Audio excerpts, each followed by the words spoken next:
Tonight, we're going to travel back to the American West of the 1800s. At that time, there was a lot of dust in the air and life was hard for cowboys. It wasn't like what we see in movies. We'll discover what it was really like to live under endless skies, riding from sunrise to sunset with nothing but your horse, your wits, and your determination to keep you alive. If you like these stories, please like or subscribe. I'm curious to know where you're listening from. So, please leave a comment below with your location and the time there. Now, find a comfortable place, take a slow, deep breath, and relax as we look back in time together. Well done. You have just woken up in the American West of the 1870s. The cool morning air feels fresh against your skin as you open your eyes and see the first pale light of dawn. You're lying on a simple bedroll spread across the hard-packed earth. Your back is already aching from another night spent under the vast, starry sky. The wool blanket under your arms is scratchy, and the oilcloth you wrapped your things in last night is stiff and cold. You can see other shapes moving around you. Your friends, who are also cowboys, are getting ready to start another long day on the trail. Your muscles hurt as you sit up, and you feel the effects of yesterday's 14-hour ride. Your legs are bow-shaped from years spent riding, and your hands are rough and cracked from rope burns, weather, and hard work. You've been on this cattle drive for 3 weeks now, driving 2,000 longhorns north from Texas to the railhead in Abilene, Kansas. If the weather stays good and nothing spooks the herd, there are 3 more weeks to go. The smell of coffee brewing makes you wake up. Cookie is the camp cook. He is busy at the barbecue, getting the fire going and getting breakfast ready. That man might be the grumpiest person you've ever met, but right now, the lovely smell of coffee beans boiling in that big metal pot makes him seem like an angel from heaven. You can't wait to try the hot coffee that will clear the dust out of your throat. "Good morning, boys," says the man in charge of the trail. His voice is rough because he has been shouting over the wind and the cattle for many years. It's getting light, but those cows aren't going to move. You run your fingers through your hair, feeling the dirt and oil that has built up over days without being washed. Your bandana tied loosely around your neck will soon be pulled up over your nose and mouth to keep out the worst of the dust. Your hat has been worn out by the sun and rain, but it is still in good condition and sits ready beside your bedroll. Those wide brims aren't just for show. They're the difference between having the skin on your face or watching it peel away under the hot desert sun. Around the camp, 15 other cowboys are getting ready for bed. They're folding their bedrolls, putting on their boots, and making their way to the coffee pot. These are tough men from different backgrounds. Slaves from the southern United States and Mexican priests who taught American cowboys most of what they know. European immigrants seeking their fortune and young men born in the territories were raised riding horses. Even though they are different, they are all just cowboys. They all get paid the same amount, face the same dangers, and endure the same terrible conditions. You reach for your boots and shake them vigorously before putting them on. It's a habit that has developed because of a need. Scorpions and spiders love the warm, dark space inside a cowboy's boot.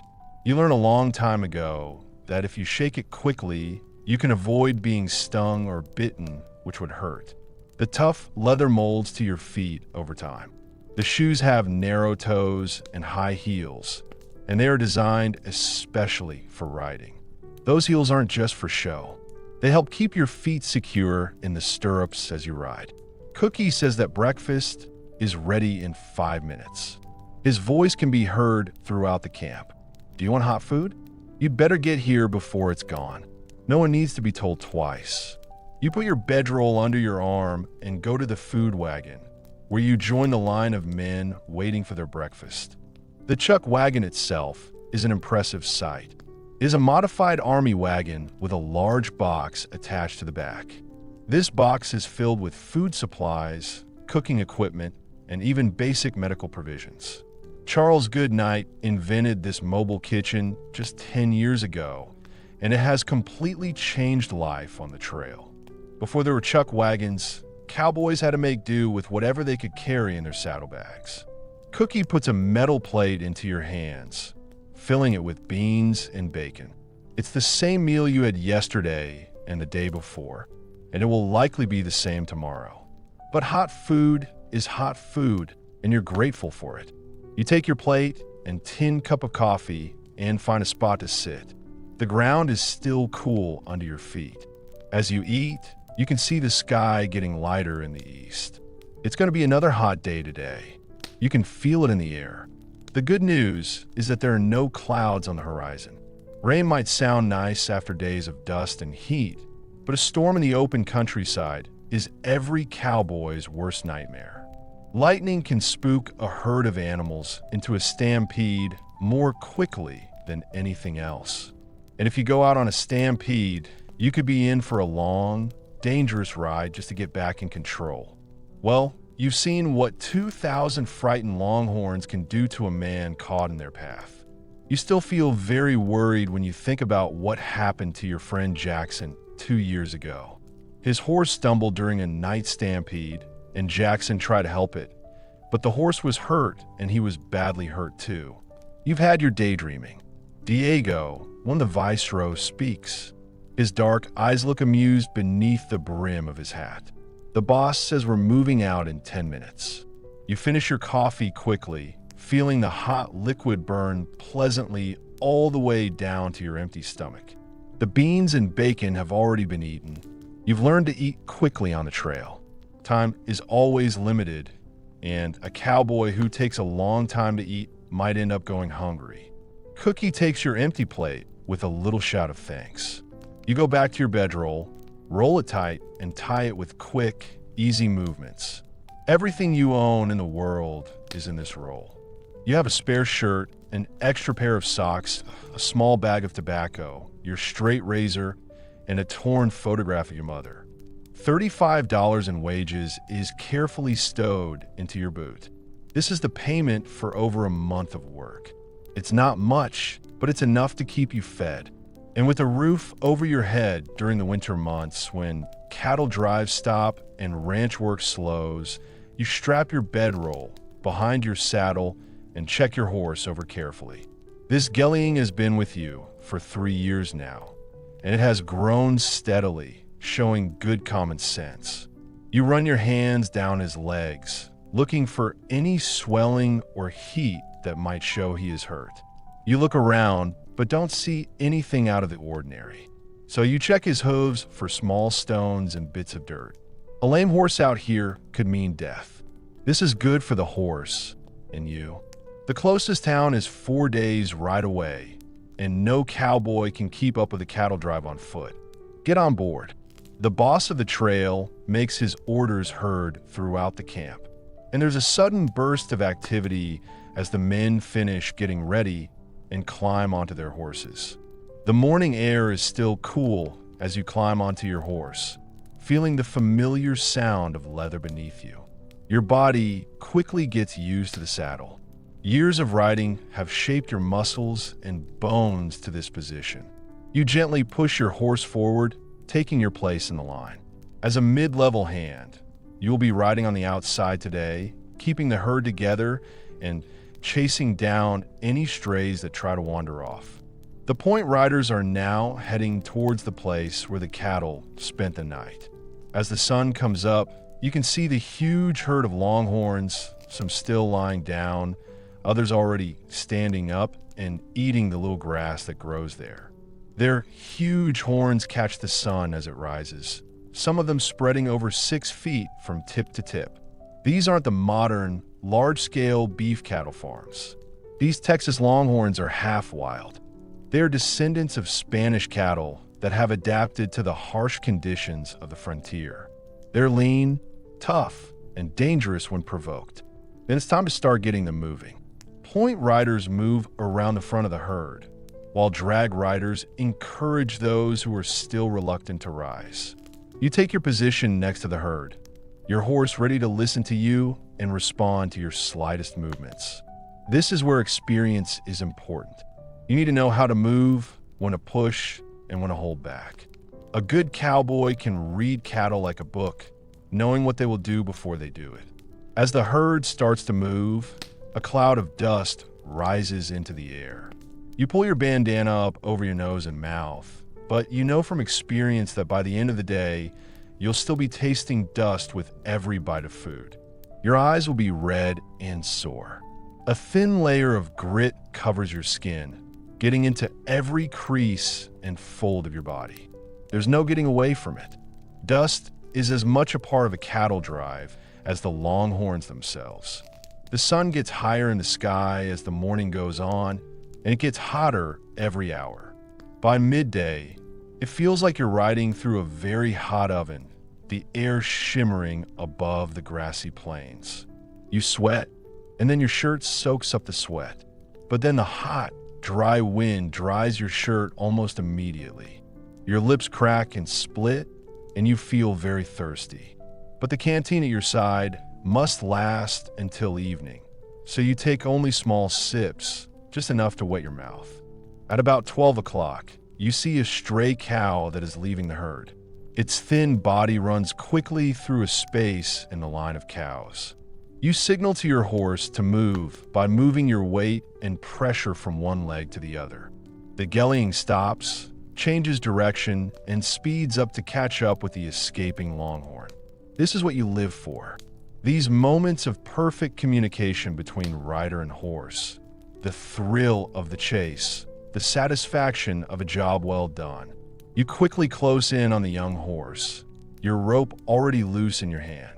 With a practice swing, you move the lasso up and down, watching as the loop sits perfectly around the animal's neck. Your horse knows what to do next. It gets ready, and you pull the rope to make it turn back towards the herd. It's a dance you've done many times. And even though it's dangerous, if you make a mistake, your horse might fall, the rope might get tangled around your arm, or the angry longhorn might charge. There's a certain beauty to it. The young horse rejoins the herd, and you return to your position on the side, tightening your rope and securing it to your saddle once more. Your arms are tired and painful, which is just part and parcel of life as a cowboy. But there's no time to rest or recover. Another cow is trying to escape. It is now far away from the other cows. One of your fellow cowboys is trying to catch it. The afternoon stretches out before you. It's a boring cycle of riding, watching, chasing, and then going back. The trail boss sets a steady pace, aiming to cover 15 miles before setting up camp for the night. It might not sound like a lot, but moving 2,000 cattle across open country is a slow process. If you cut them too fast, the animals will lose weight and be worth less at market. If you're too slow, you might run out of water or grass, or get caught in early winter storms further north. As the sun goes down, you start to think about what you're going to do in the evening. There will be another meal of beans and bacon, and maybe biscuits if cookie feels like it. There will be coffee strong enough to stand a spoon in, as the cowboys like to joke. There will be an hour or two of rest before the night watch begins. Each man takes his turn watching over the herd at night, looking out for predators, rustlers, or anything that might startle the cattle into a stampede. Tonight, you're on second watch, which means you'll have a few hours of sleep before being woken at around midnight. It's not perfect. The third watch would allow for more uninterrupted rest, but it's better than the first watch, which comes straight after dinner and makes it hard to stay awake in the saddle the next day.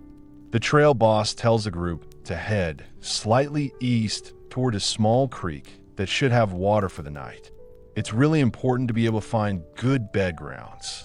The site needs water, enough grass for 2,000 hungry cows, and ideally some natural features to help contain the herd. Tonight's spot looks good, with a creek on one side and a small hill on the other, which will make it easier to keep the longhorns together. When the sun goes down, turning the sky orange and red, the day is over. The cattle, thirsty after hours of movement, head eagerly for the water. Cowboys move around the herd to make sure the animals don't all gather too closely at the creek and that none of them wander off to find better grass. You get off with a groan, your legs feeling stiff and sore after 14 hours on horseback.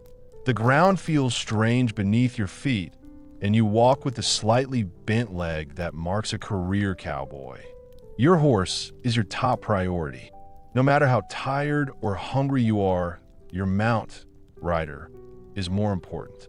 You remove the saddle and bridle and check again for any injuries or sores that might have developed during the day's ride.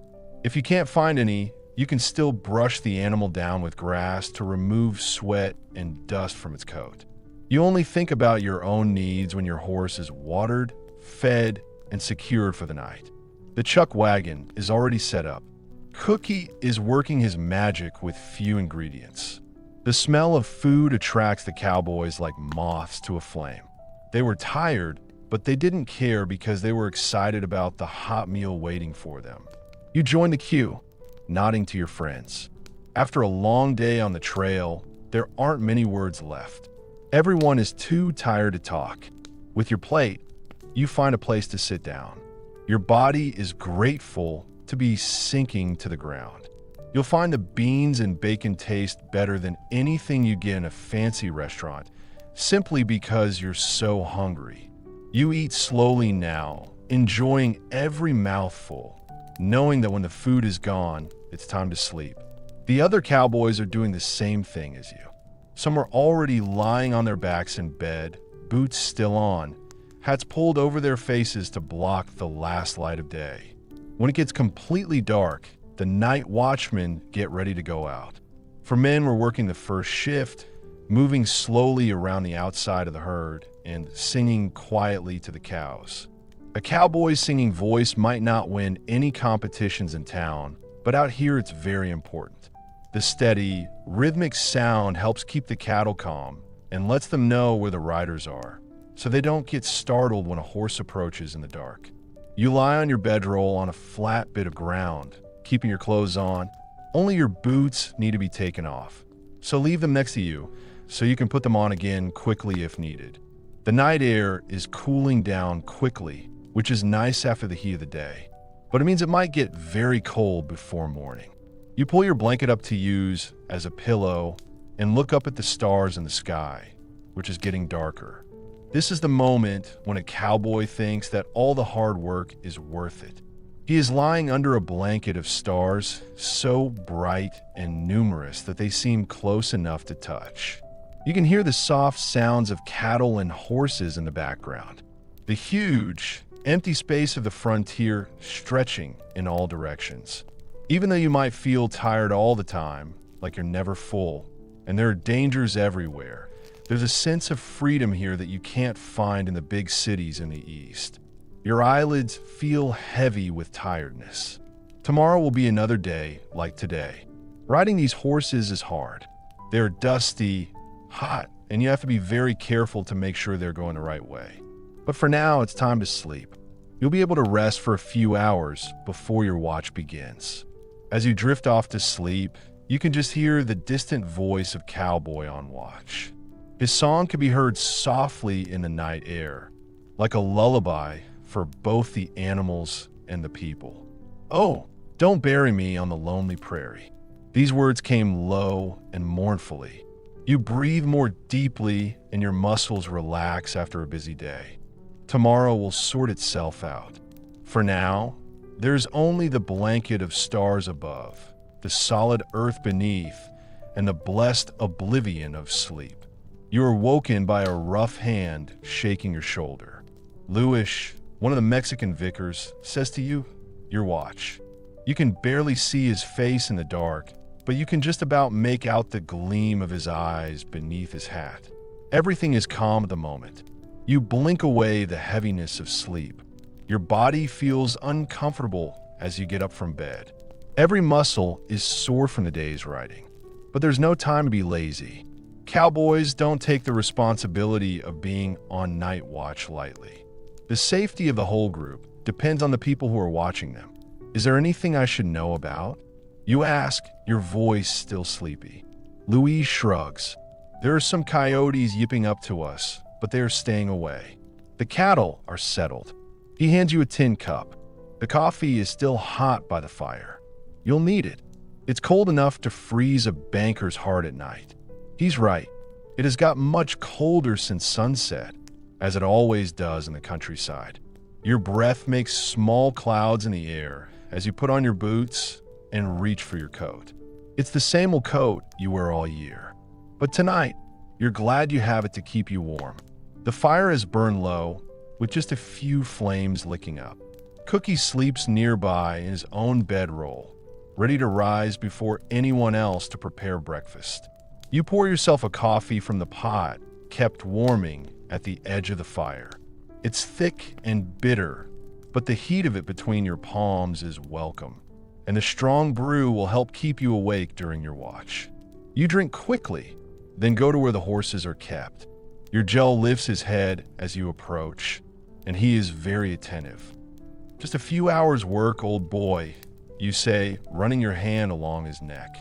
The horse stands patiently as you put the saddle on him, the leather making a soft noise in the quiet of the night. You check the cinch twice. A loose saddle could mean death in an emergency, so it's important to make sure it's secure before mounting up. The night is clear and cold, with stars scattered across the sky like diamond dust on black velvet. A three-quarter moon means there is enough light to see, and it makes long shadows on the ground. You stop and look around. The cattle are a dark mass that is lying down now because they are breathing. They are making a collective rhythm of soft snorts and sighs. For other cowboys are already walking around the herd, evenly spaced around the outside. You gently push your horse forward to join the others, taking your assigned place. Night watch is simple. Ride slowly around the herd, singing or humming softly to let the cattle know you're there, and stay alert for anything unusual. Sometimes it's peaceful work, almost like meditating because it's so repetitive. Other times, especially during storms or in Indian territory, you can feel every noise and shadow, as if there could be danger anywhere. It seems peaceful enough tonight. The cattle are settled, and the only sounds you can hear are the soft shuffling of your horse's hooves through the prairie grass. Every now and then, a cow goes missing, and you can hear the distant call of a nighthawk. You start humming a tune, but not so loudly that the cows can hear. The song is about home and lost love, which are common themes in cowboy ballads. These ballads reflect the loneliness of life on the trail. Your circuit takes you past Jose, another night rider who nods his head in silent greeting. Neither of you says anything. Loud voices can startle the herd. And out here, sound carries far in the still night air. Also, there's an unspoken agreement among cowboys. That night watch is a time to think, to have private thoughts and memories of places and people you have left behind. You think about your life as you ride, and how you came to be here 5 years ago. You were just 17 years old from a farm in Missouri, and you wanted to have an adventure. The reality of cowboy life was far from the romanticized stories. It was brutal, dangerous, poorly paid, and boring. There were moments of sheer terror too. But there's something about this life that's kept you here, even though it's meant missing out on better jobs in the growing frontier towns. Maybe it's the freedom. Maybe it's just that after years of doing the same thing, you don't know how to live differently. You see a movement. Something dark is moving quickly through the shadows at the edge of the herd. You feel nervous and automatically take hold of the gun at your hip, but then you relax when you see the shape of a coyote. The small predator is smart enough to stay away from the huge longhorns. It probably wants to eat the dead animals or catch a rabbit that the herd has scared away. You move a little bit in your seat to try to find a more comfortable position. Your back hurts from the long hours of riding, and your legs feel numb and painful from being in the saddle so much. Cowboys like to joke that they feel more comfortable on a horse than on their own feet. But the truth is that neither option offers much relief after weeks on the trail. It is getting dark and cold. Your fingers get numb from the cold inside your gloves. These basic leatherwork gloves don't offer much protection against the cold, but they do help to prevent rope burns during the day. You practice moving them quickly and easily, because in an emergency, you'll need to be able to use your rope or gun as quickly as possible. It feels like forever when you're on night watch. There is no sign of its passage, except for the movement of stars across the sky and the slow movement of the herd as it sleeps. Sometimes your mind tricks you. You might see shadows that seem to move, but when you look more closely, they turn out to be harmless bushes or rocks. It takes years to learn how to stay calm and focused when you feel nervous. You hear a soft sound, but not from the herd. It is coming from the darkness. You strain your ears to try to hear it. There is again the distinctive snore of a horse, but not one of yours. Your heart rate speeds up as you look around. It might be nothing like a wild Mustang just passing through, or it could be trouble. Sometimes Indians steal cattle. They do this by taking a few cows from the edge of the herd at night. You send a quiet signal to Jose, who is next in line to patrol that part of the perimeter. He's heard it too, and he changes direction to look. You do the same from your side. Be careful not to look scared, otherwise you might startle the animals. Your right hand is resting on your gun, ready to shoot, but not yet ready to fire. A stampede would be more devastating than the loss of a few cattle, so you have to be careful. The sound doesn't repeat, and after a tense quarter hour of being very alert, you begin to relax a little. Maybe it was a wild horse, or maybe it was just the wind playing tricks. Even so, you stay watchful for the rest of your watch, your eyes constantly scanning the darkness beyond the herd. Time goes by slowly, with a sore seat and a cold saddle. You feel a deep ache in your back that won't go away, no matter how much you try to move around. Your eyes feel tired and heavy, and you try to keep them open. This is when it becomes really hard to keep watch at night. You have to fight your body's natural need to sleep, while also staying awake and protecting the group. At last, the sky to the east starts to get lighter. At first, there is a slight decrease in darkness, followed by a slow spreading of pale gray light. The stars closest to the horizon fade as the light of day gets stronger. You feel much better. Your watch is almost over and nothing serious has happened. The cattle start to get up as the sun comes up. Some are standing and starting to graze, while others are lying down and not yet ready to get up. The trail boss gets up from his bed and looks at the herd and the sky to see what the day will be like. He signals to Cookie, who's already up and rekindling the fire, then begins waking the rest of the outfit. Another day on the trail is about to begin. You finish your last trip around the camp as it becomes busy. Men moving stiffly, their breath visible in the cold morning air. Diego comes to help you, but he still looks tired from sleeping. Anything? He asks. I thought I heard a horse about halfway through the watch, you said. Nothing came of it. He nods, and you get back on your bike to ride back to camp. You're really tired now.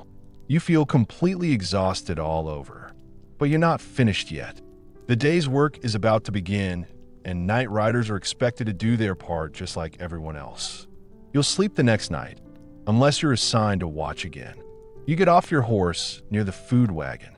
The smell of coffee and bacon makes your stomach grumble with hunger. Cookie looks up from his work. His face, which is weathered, shows no emotion. Grab some food, he says. The boss wants to leave early today. He says there is water 10 miles ahead, and he wants to get there by noon.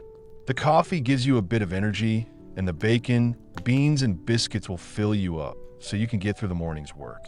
You eat quickly, standing next to the fire for warmth, watching as the camp changes from a group of men sleeping to a team that works efficiently in a matter of minutes. The routine is so familiar, it requires little thought. Eat. Get your horse ready for the journey by putting the saddle on it. Make your bed. Hold it behind your saddle and get into position. Today, you're on the left side again, making sure everyone stays together and none of them get lost. As the sun comes up and lights up the landscape, the cattle are already moving, being urged forward by the drag riders at the back. Dust rises straight away, and the tiny particles get into everything. Your clothes, your nose and mouth, despite the bandana, even your eyes, which water continuously in a futile attempt to clear themselves. Your body moves automatically, guiding your horse with small changes in your weight and pressure on your legs. After years of riding, these movements are as natural as walking. But your mind finds it hard to concentrate when you haven't had a good night's sleep. You find yourself drifting off, then suddenly wake up, struggling to stay alert for the job. The morning is a bit of a blur because I'm tired and there's a lot of dust. The sun gets higher in the sky. Its heat starts to make the night feel less cold. But at this time of year, the days are still quite warm, not too hot. You're thankful for the little things in life. Taking cattle out of the field in the middle of summer is very hard for them. It is very hot, over 100 degrees Fahrenheit, and you are out in the open. By mid-morning, you're used to the heat and your body is working even though it doesn't like it. The landscape goes by. The grassland seems endless, stretching as far as the eye can see. It is interrupted by shallow ravines or small areas of scrubby trees along seasonal creek beds. It's beautiful in its size, though few cowboys would use such a word. To most people, it's just the background of their work, and it's only useful because of the water, grass, and shelter it might provide. You notice a disturbance at the front of the herd. One of the riders is waving his hat to get help. You press your heels into your horse's sides, pushing him forward to see what's happening. As you get closer, you can see the problem. A group of the herd has stopped at a small valley, which has made the herd too big to cross.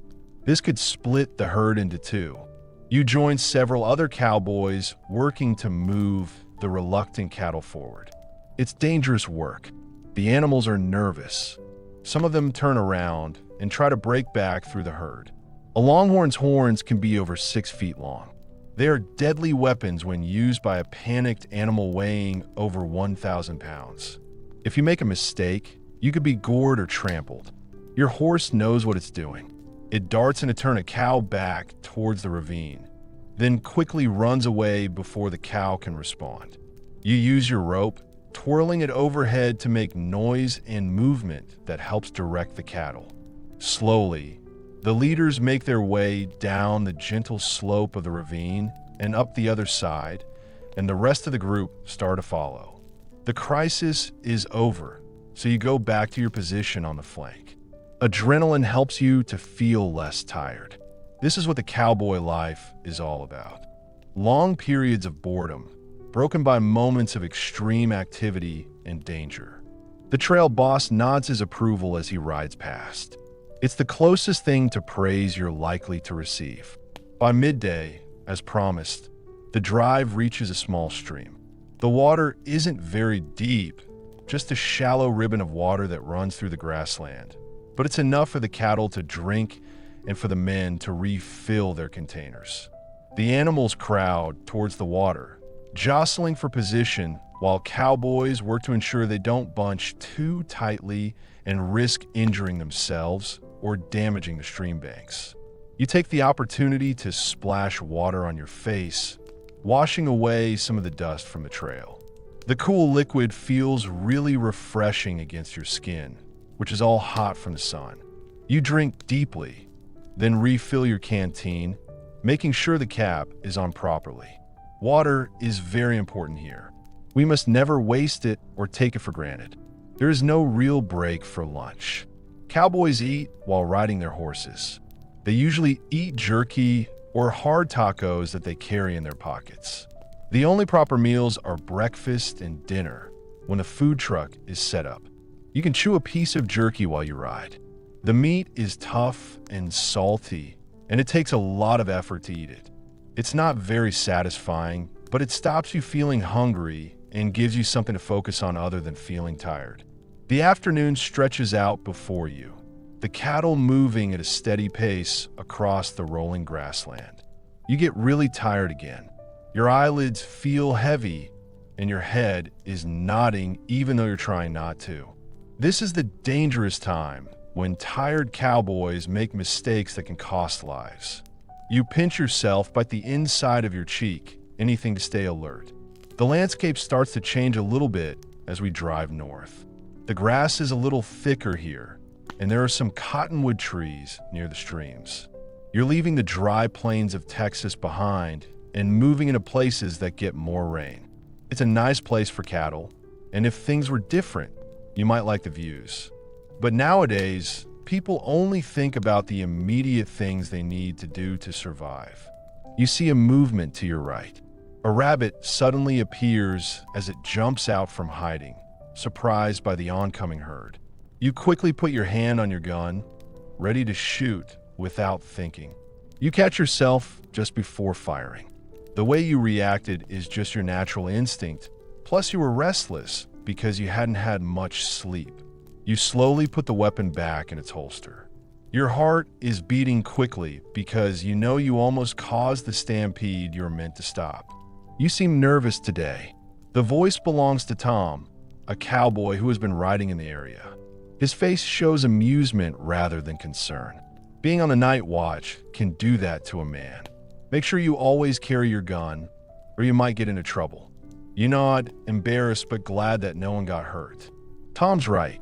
One of the most important rules of cattle driving is not to fire a gun near the herd without good reason, as this could cause the animals to run away, which could be fatal for both people and animals.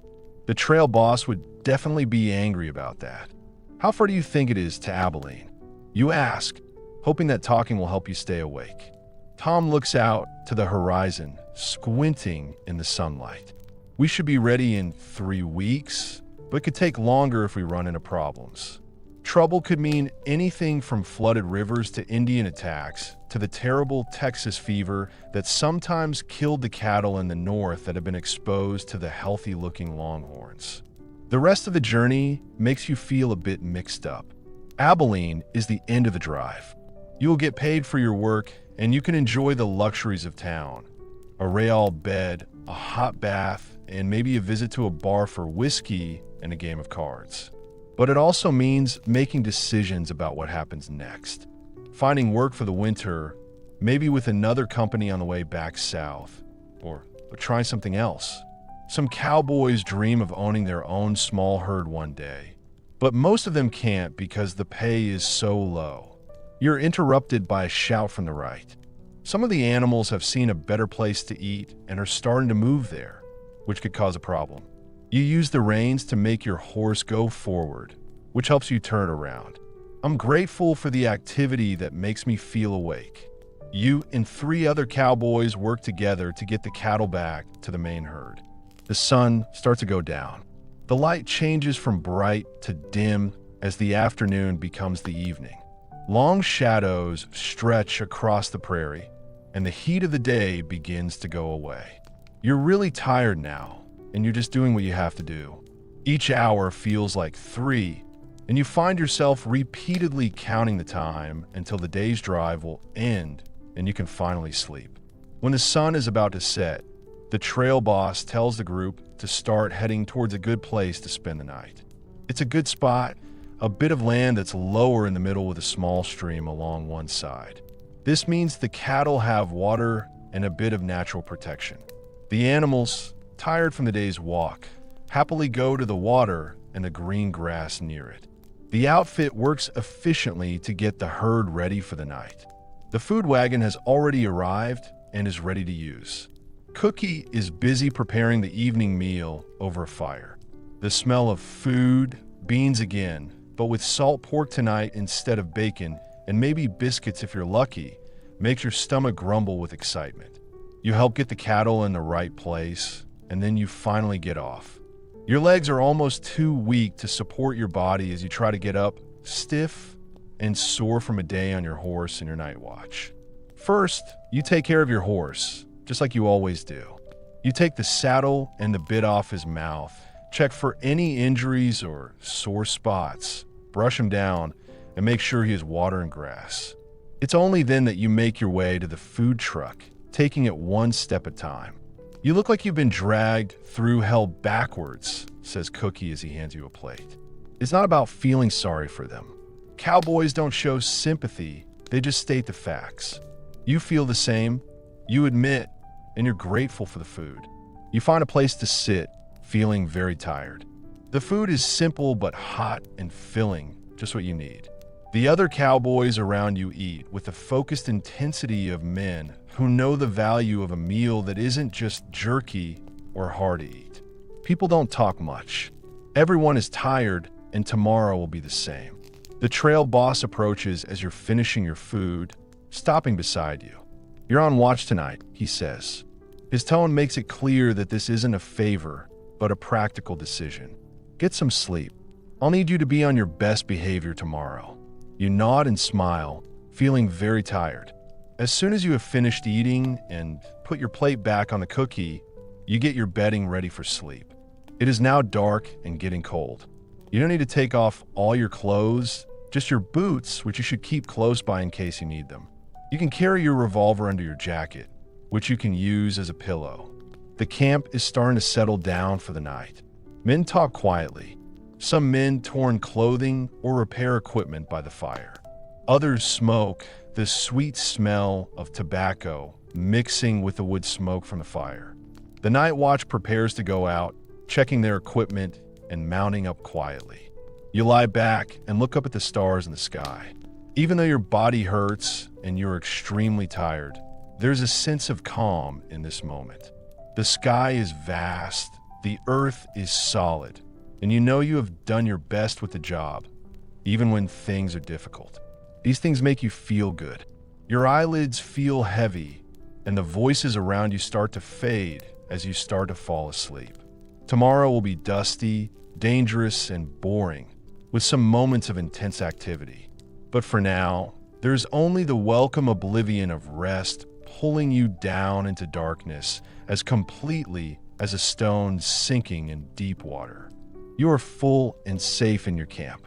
You're also grateful for the chance to sleep without being woken by guards. Then, as you drift off to sleep, you might see green valleys and clear streams, far away from the dust and danger of the trail. Morning comes too early, the first gray light of dawn filtering through your closed eyelids. For a moment, you lie still, enjoying the last bits of sleep before you have to face the day. Your body feels heavy against the ground. My muscles are stiff and sore from weeks of hard riding. The air feels cool on your face. You can smell damp grass, with smoke from a fire, and the earthy smell of cattle. These are all things you can smell on a drive. The camp is already stirring. Cookie bangs pots at the chuck wagon. He was letting everyone know that breakfast was about to be ready. Men make a noise as they get up. Their bodies are in pain after another night on the hard ground. No one speaks much at this time of day. Words come later after coffee has had its effect. You get up feeling a bit sore. Your lower back feels particularly tight this morning, and your right shoulder hurts where you landed on it after being thrown from your horse last month. After years of working on ranches, cowboys develop a kind of map of pain from old injuries and new ones. The trail boss is standing near the fire. He is talking to Cookie and looking at the sky. The air feels heavy this morning. The light has a certain quality that suggests it might be raining. This is not good news. Rain can make driving cattle much more difficult. Animals can get agitated, and there's always the risk of a stampede. You put your boots on and go to the food truck, where there is a queue of men waiting for coffee. Diego hands you a tin cup of the strong black liquid, as thick as a spoon, as cowboys like to say. When you first taste it, it feels like a fiery burn on your tongue, but then you get a nice, warm feeling all over. By the time you've had 3 sips, you're starting to feel human again. Cookie gives breakfast, beans with salt, pork, and biscuits. It's the same meal you've eaten many times, but you still enjoy it because you're hungry. You find a place to sit and say hello to the other men. There isn't much conversation. Most of the group is busy eating and getting ready for the next day. The trail boss says that there will be a river crossing today. The men groan together. River crossings are among the most dangerous parts of any cattle drive. It combines deep water, nervous animals, and countless opportunities for disaster. We are about 10 miles ahead. I want to get there by mid-afternoon. Leave before sunset. You finish your breakfast quickly because you know there will be extra work to be done if a river crossing is coming. Everyone in the group must be alert and ready. Every horse is reliable. The trail boss starts to organize the positions for the day's ride, putting his most experienced workers in important places around the herd. You'll take the left point, he tells you. You're in a role that makes you feel good and worried. Point riders are in the lead, deciding how fast and in what direction to go. It's a skilled job that needs good judgment and quick reflexes. The boss must have noticed how you crossed the ravine yesterday. Or maybe he just doesn't have enough riders and needs more help. This morning, you make sure your horse is properly saddled, checking every strap and buckle twice. If the equipment fails during a river crossing, it could be fatal not just for you, but for other men caught in the chaos. Your horse seems to understand how important today is because it is standing unusually still as you tighten the cinch and secure your bedroll behind the saddle. By the time the sun comes up, the outfit is ready to go. The cattle are already standing up and eating the last of the grass before being led out to pasture. You take your position at the left front of the herd with Manuel, an experienced vaquero who will ride right point. You will guide 2,000 longhorns to the river crossing ahead. The day's ride starts like any other. The animals move slowly and the dust gets higher and higher. You have to watch them all the time to make sure they are moving in the right direction. But there's a lot of tension among the cowboys these days. We know it will be difficult. Crossing rivers is hard on both men and animals, showing their weaknesses and needing everyone to work perfectly together. The view changes as the morning goes on. The flat prairie is followed by hills on either side. Trees start to appear more often, including cottonwoods and willows, which show that the river is close. The grass grows thicker and greener because there is more moisture in the soil. By mid-morning, you can smell the river. It has a special smell made of water, mud, and plants that grow near water. The cattle can feel it too, and they start to walk faster because they're thirsty. This eagerness helps move the herd, but it will become problematic at the crossing itself, where control is essential. The trail boss rides up beside you, looking serious under his wide hat brim. The rivers are full of water, he says without any introduction. The scouting party has just returned. The current is strong, but there's a good spot to get in and out about half a mile downstream from the main trail. You nod, taking in this information. A high river means deeper water, stronger currents, and greater danger. But it's important to have a good start and finish, with gentle slopes rather than steep banks. The worst crossings are where deep water meets steep, muddy banks that tired animals find hard to climb. This can cause traffic jams that lead to animals drowning. Keep them tight on approach, the boss says. But once we hit the water, give them some space. I don't want them to gather in the current. It's standard practice for river crossings, but it's always good to be reminded. Even experienced cowboys can make mistakes when they're feeling stressed. As it gets closer to midday, you can see the river. A wide, brown river runs through the area. From a distance, it looks very peaceful, as if the water is reflecting the blue sky. The water is mostly calm, but there are a few swirls and eddies that show there might be a current under the surface. The boss of the trail stops for a short time, collecting the group for their final instructions while the cows eat grass. Men listen carefully, knowing that their lives might depend on crossing the river safely. People are told what they need to do. There are backup plans ready just in case, and signals have been agreed upon. The atmosphere is calm and relaxed. not at all scary. These men have faced challenges like this before and will face them again if they survive this one. As the rider, you have a very important role. You'll be one of the first to go in the water and show the cattle the path to follow. If your horse is good at crossing, the animals are more likely to follow without getting stuck. If you get into trouble, it could make the whole herd panic. The drive continues, heading towards the crossing point that the scouts have identified. As you get closer to the river, you can see how strong the current is. The way it tugs at fallen branches caught in its flow. The water is muddy and full of silt, so you can't tell how deep it is just by looking at it. The crossing will be an act of faith as much as skill. A quarter mile from the river, the trail boss gives the signal to start getting the herd in position. The line of the drive becomes a rough wedge shape with you and Manuel at its tip. Other riders move to the sides and at the back of the horse, getting ready to stop the horse from stopping and make sure it keeps going. The most experienced men take positions at the back and along the river itself, ready to rescue any cattle or cowboys who get into trouble. Your mouth feels dry even though there's water really close by. You have crossed rivers before, some worse than this one, some better, but each crossing is dangerous.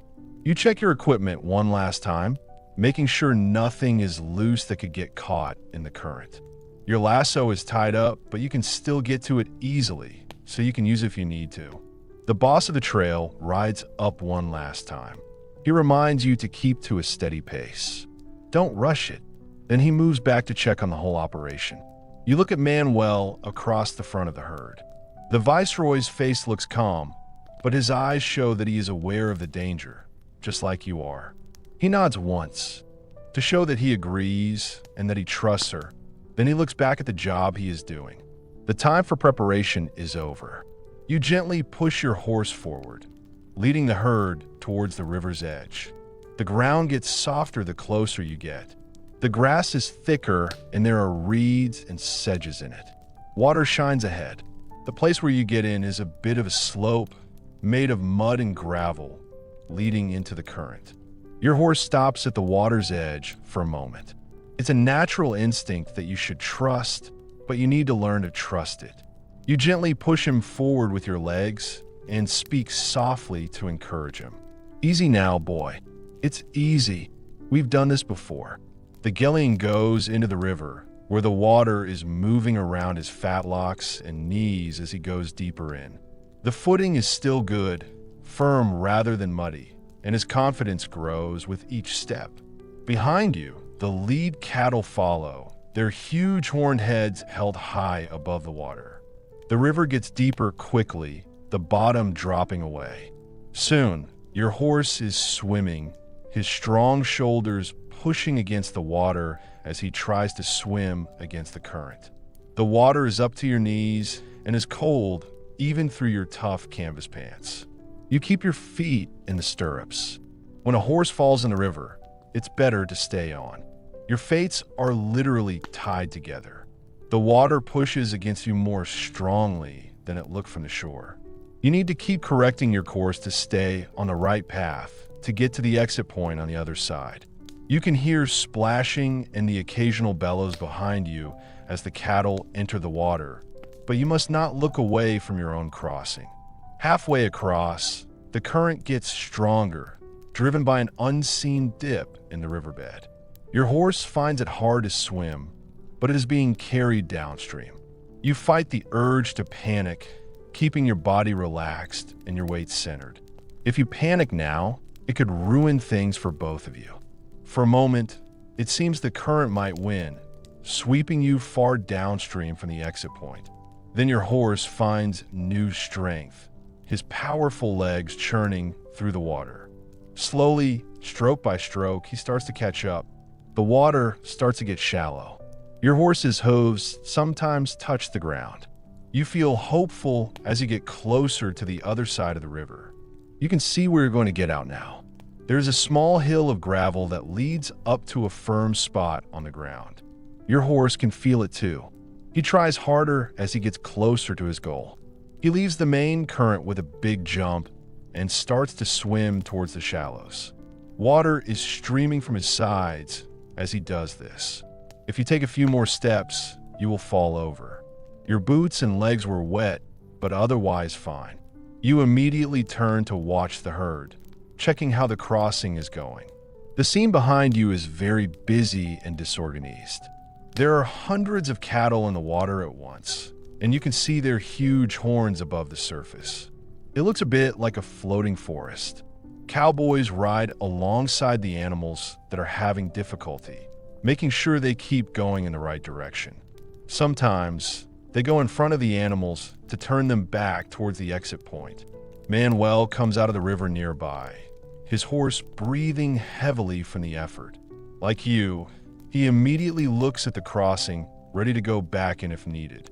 There's no celebration of your safe passage, not with most of the herd and the group still in danger. The crossing takes over an hour. It's a very difficult process of guiding scared, stubborn animals across a dangerous obstacle.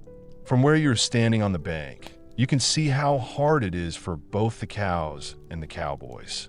Animals get into trouble several times, caught in the current or panicking in the water, and the riders have to perform dangerous rescue operations. Luckily, the herd gets across with hardly any losses.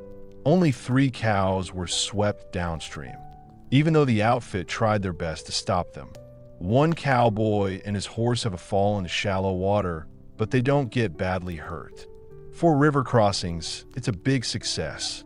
The trail boss is the last cross, making sure that everyone and the animals are safely on the other side of the river before he risks his own life.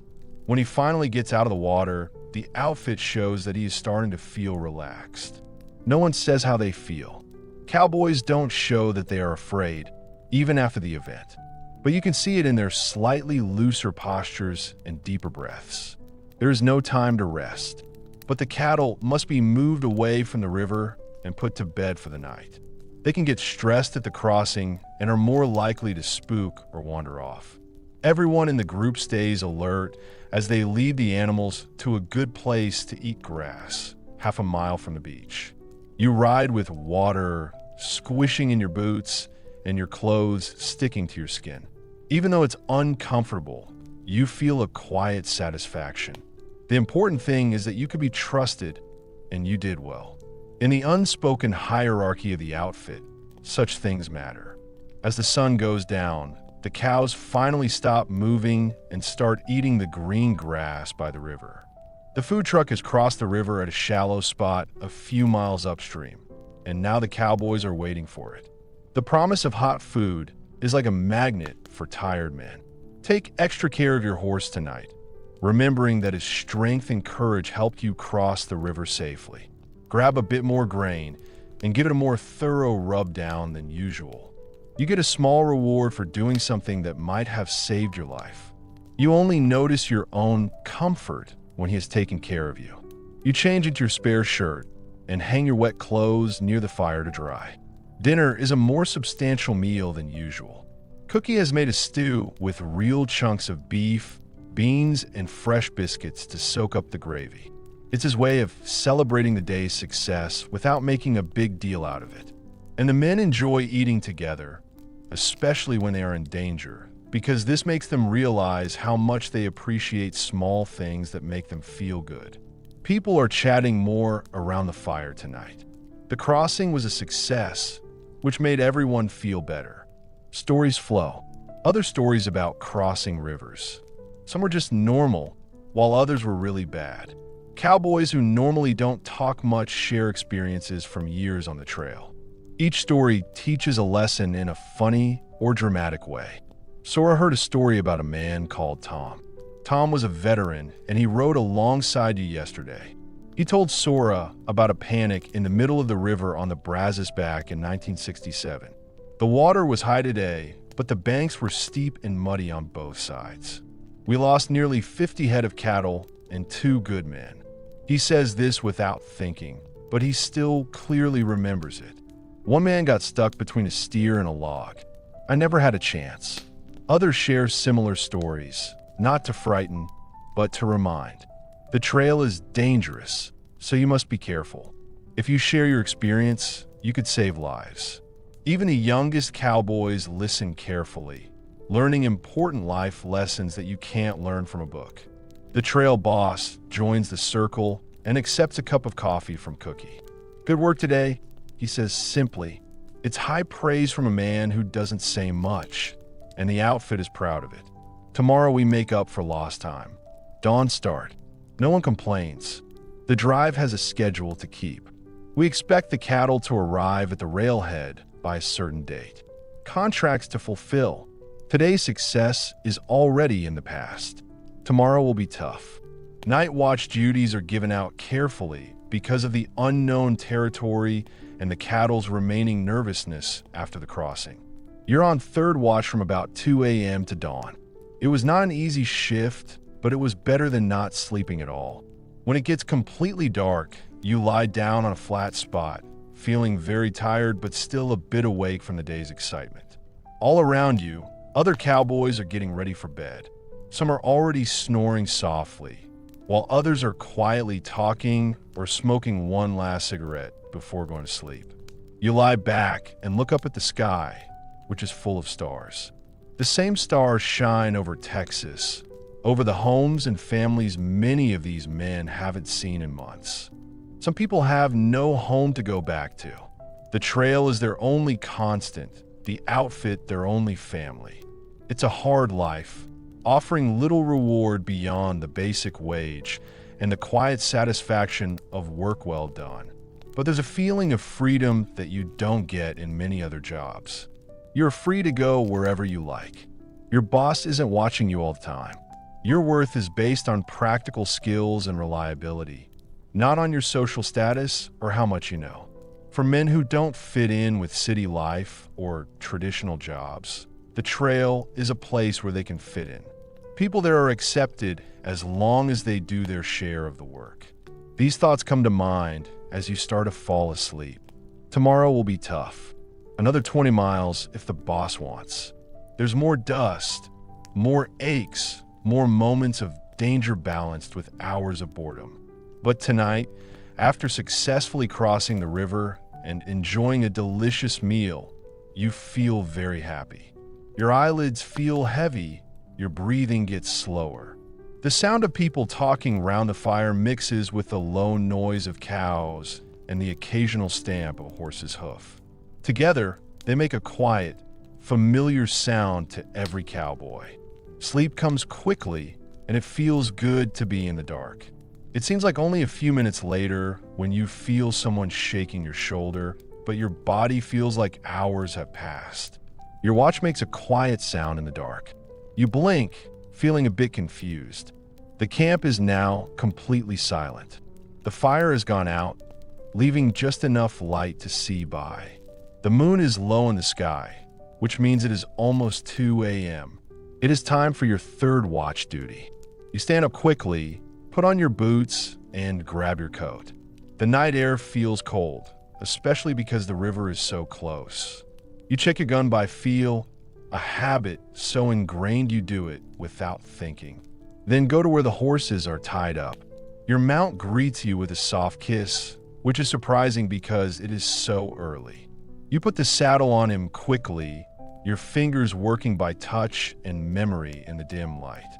After a short while, you ride towards the herd, taking over from a tired cowboy who has been trying to find it since midnight. He says everything is quiet. There are a couple of coyotes to the east, but they're not getting too close. You nod and get up to take his place as he rides back to camp to sleep for a few hours. The cattle are a dark mass that covers the grassy meadow. Most of them are lying down now, breathing in a relaxed way.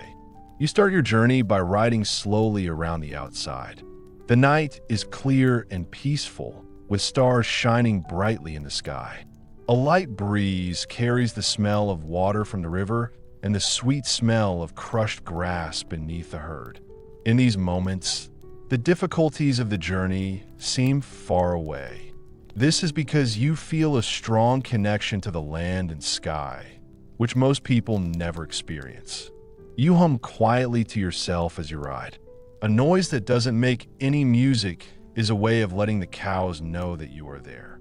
It might seem like an impossible task for one man to watch over 2,000 half-wild longhorns, but experienced cowboys know that calm, well-fed cattle rarely cause trouble at night unless they are startled.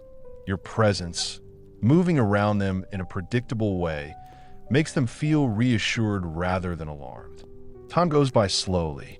Your mind wanders, remembering past drives, thinking about the next one, and sometimes worrying about practical things like your boots being worn out or whether you can afford the new saddle you want in Abilene. The eastern sky begins to get lighter. The stars closest to the horizon slowly disappear as the first signs of dawn appear. The cattle stir, some of them going to graze in the cool morning air. Your watch is nearly over. The night has gone well, the best kind of watch for a cowboy. As the sun comes up, you can see the river in the distance, its surface covered in mist. What happened yesterday seems far away now. It was just one of many difficult parts of the long walk north. There will be others. Storms, stampedes, people stealing cattle, and water shortages each test the skill and determination of the group. But I'll think about that later. For now, there's only the growing light, the peaceful herd, and the satisfaction of another watch completed without incident. In the cattle drive, which is a mix of danger and boring routine, it's better to be bored than excited. The trail boss gets up from his bed, which signals the start of another day. Cookie is already at work. The coffee pot is on the fire. We're getting ready for breakfast. One by one, cowboys get up, moving stiffly in the cool morning air, their faces all wrinkly from sleeping and stubbly from a few days' beard growth. While your replacement is away, you go back to the camp. The smell of coffee is so strong that you can't help but go in. Your body hurts from the night's riding and yesterday's exertions. But now there's a rhythm to the discomfort, and it's become part of each day. The drive goes on, one day blending into the next. Each mile brings you closer to Abilene and the end of this journey. There will always be a need for people to move cattle as long as cattle need to be moved and people need to be paid. It's not an easy life, and it's not glamorous, but it has its own harsh beauty and simple satisfactions. As you get off your horse near the food truck and take a cup of hot coffee from Cookie's rough hands, you think that even though life is hard, there are worse things than living under the open sky, doing work that asks a lot of you and tests your limits every day. Many good men have died on this trail, and more will die before the era of great cattle drives ends. But for now, it offers a place where you belong, a purpose that makes sense, and companions who understand the unspoken code of the cowboy life. The sun appears over the horizon, lighting up the landscape with golden light. Another day on the trail begins. It's been 2 weeks since we crossed the river. 2 weeks of dust and boredom, only occasionally broken by the odd excitement of a stray cow or bad weather. The cattle have got used to the routine of the drive. They move more easily in the mornings and lie down at night when they know what to expect. The cowboys have also found their rhythm. The same people sit round the fire every evening. They feel the same aches and pains every morning. The same endless horizon stretching out before them. But today, something is different. There's a small change in the outfit's energy. You might feel your shoulders straighten a little as you get ready in the morning. The reason is simple. Abilene is just 2 days away. After weeks of walking, the end of the trail is finally in sight. Tom says that he will have a bath first thing as he gets on his horse. Then maybe a shave and a haircut. I need to make sure I look presentable before I go to the pub. His lined face breaks into a rare smile at the thought. Is it presentable? Diego laughs, not taking offense. It's going to take more than soap and scissors to make you presentable for decent company. Viejo. The men laugh. The atmosphere was more relaxed than it had been for weeks. Even the trail boss seems less strict this morning. He looked a bit less annoyed because he knew that he would soon be able to stop working. The herd was delivered, and his men were paid. You feel it too. That feeling of excitement and relief you get when you're nearing the end of a long journey. You think about the simple pleasures you can enjoy in town. A real bed with clean sheets, hot food that isn't just beans or salt pork, maybe a letter from home at the post office, small luxuries that seem really nice after months of not having them. The day's ride goes like any other, but the group seems more determined. The boss of the trail team is pushing for the cattle to travel a long way because he wants to get to Abilene as quickly as possible. This way, the cattle can be delivered and the men can be paid. Nobody complains about the pace. The further I go, the sooner I will reach the next town. By evening, the landscape is showing subtle changes that indicate that it is near civilization. Every now and then, a farm appears in the distance, with fences replacing the open prairie. Wagon tracks are also more common on this trail, and once a proper road intersects your path, its surface hardens because it is used a lot. That night, everyone around the campfire is talking about the town ahead and all the fun things you could do there. Some of the younger cowboys will be visiting Abilene for the first time. The more experienced cowboys tell them stories about what to expect. Some of these stories are true, and some of them are made up, but all of them make the younger cowboys more excited.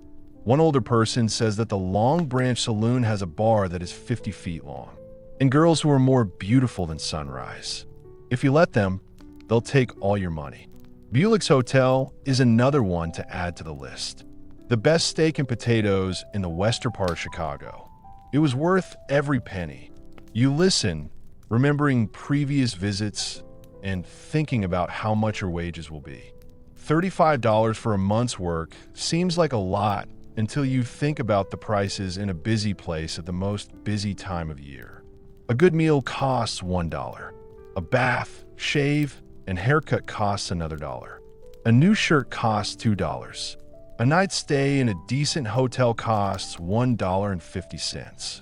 And that's before you think about the drinks, cards, and other fun things that make cowboys spend their hard-earned money. But after weeks of having no money, even a few days of being a bit more comfortable seems worth the cost. Also, there's always the way back south and the chance of working on a ranch in winter. A sensible cowboy doesn't spend all his money in one town. The sky is clear this morning and everyone is feeling excited. There's just one more day of hiking left before we reach the edge of Abilene.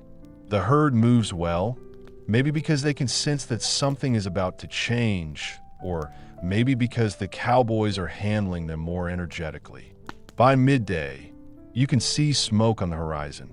The coal-burning trains at the Abilene railhead are the place you've been heading towards for weeks. The boss of the trail stops the group early as he wants the cattle to be well rested for the final journey into town the next day. He says they need to look their best for the buyers. And I want you boys to be fresh too. Don't make any mistakes tomorrow. We're very close to messing up now. That night, most men are not able to sleep, even though they are very tired. They can't wait and keep turning and turning in bed. People's minds are full of thoughts about the city, so they can't easily relax. You find yourself staring at the stars, thinking about how you're going to spend your wages, before finally drifting into a shallow, dream-filled sleep. Dawn is a special time on the drive. The men are up before the first call of the alarm. We got all our gear ready and put the horses in their saddles really quickly. Even the cattle seem to pick up on the mood, rising and gathering in a way that's unusual for them. The chuck wagon is packed up for the last time. Cookie is talking about getting more supplies in town. The boss of the trail group gives the final instructions before everyone sets off. We'll take it easy and go slowly into town. He stresses this point. Keep the herd together. I don't want them to be scared by all the new things they see and hear. Diego, Manuel, and Tom, you take point. You've done this before. The rest of you, stay where you are and keep calm. He stops, looking at the men who have gathered there with a face that shows he is feeling quite sentimental. You did a good job on this drive. Let's make sure it's done properly." The outfit moves out with a clear purpose, ignoring any tiredness or discomfort. The cattle move along the trail easily, with cowboys who have learned everything about how the herd behaves over the long weeks of a drive. By mid-morning, you can see the suburbs of Abine. There's scattered buildings, but also more densely packed structures. You can see the stockyards rising up against the sky. The sounds and smells of the town are in the air before you can see what is going on. The distant sound of a train, the strong smell of coal smoke, the smell of food being cooked, and lots of people all in the same place. After weeks of open prairie where the only sounds were wind, cattle, and the occasional voice, the sensory experience of a town feels almost overwhelming. As you get closer, you will see what Abilene really is. The town was built for one reason: to be a meeting point for cattle from the south and railroads from the east. Everything depends on this function, from a huge stockyards where cattle are prepared for shipping, to the businesses that serve affluent cowboys.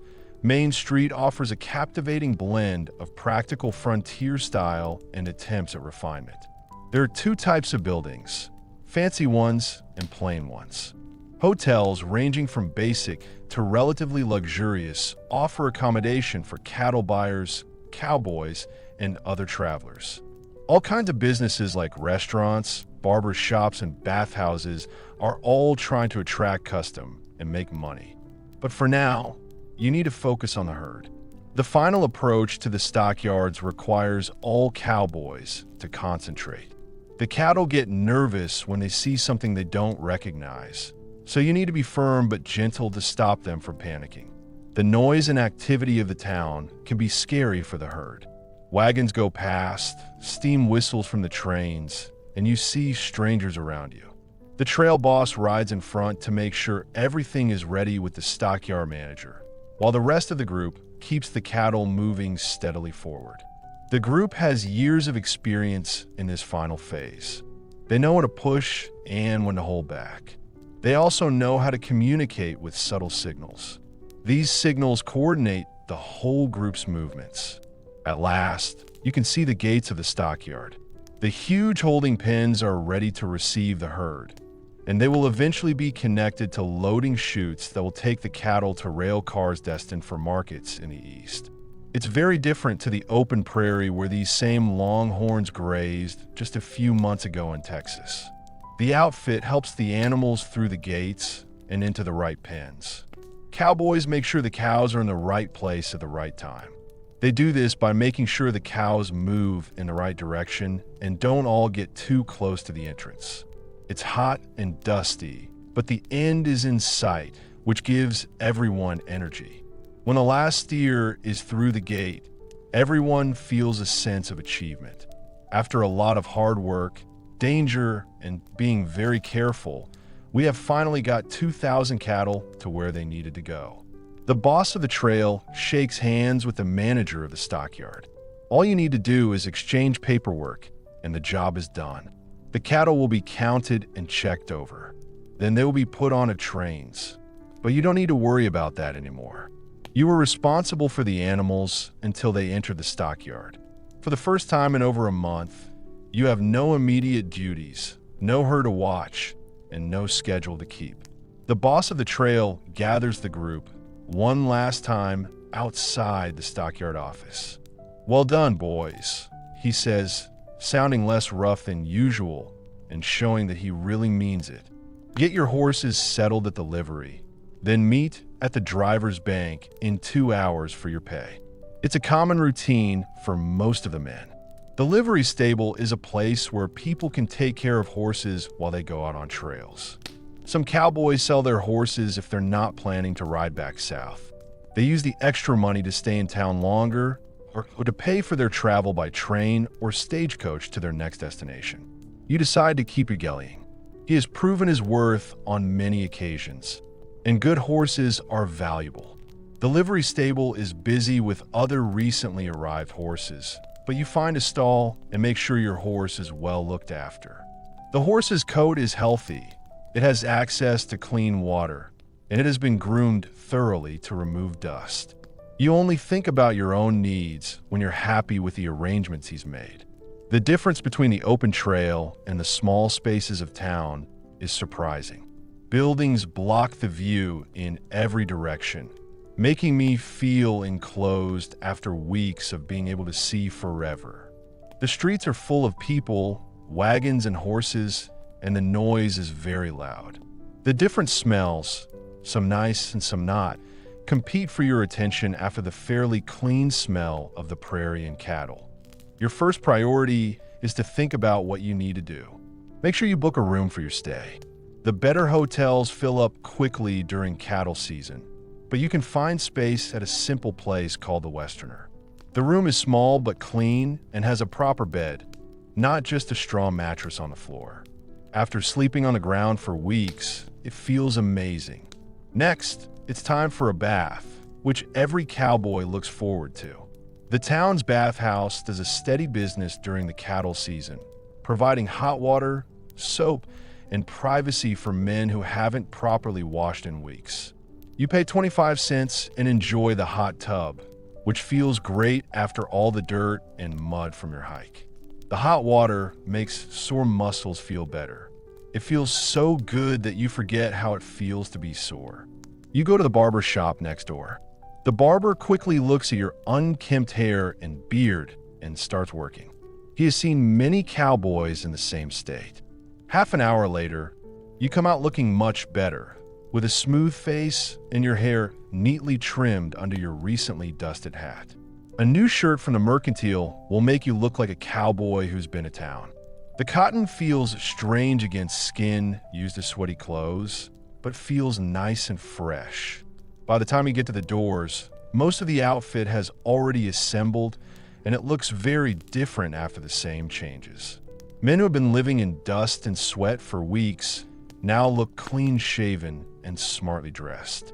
The only things that suggested what they did for a living were their dark skin from spending time in the sun, their rough hands, and the way they walked, which was to one side because of the way they used to ride horses. The trail boss does the paperwork inside, then comes out with a stack of banknotes. One by one, he asks each cowboy to come forward. He counts out the agreed-upon wages and any bonuses earned for special duties. When your name is called, you go up and get your pay. You will get paid $35 for your work this month. You will also get a bonus of $5 for doing well at the river crossing and on point duty. It's not a lot of money, but when you hold it in your hand, it represents the real reward for going through hard times and taking risks for weeks on end.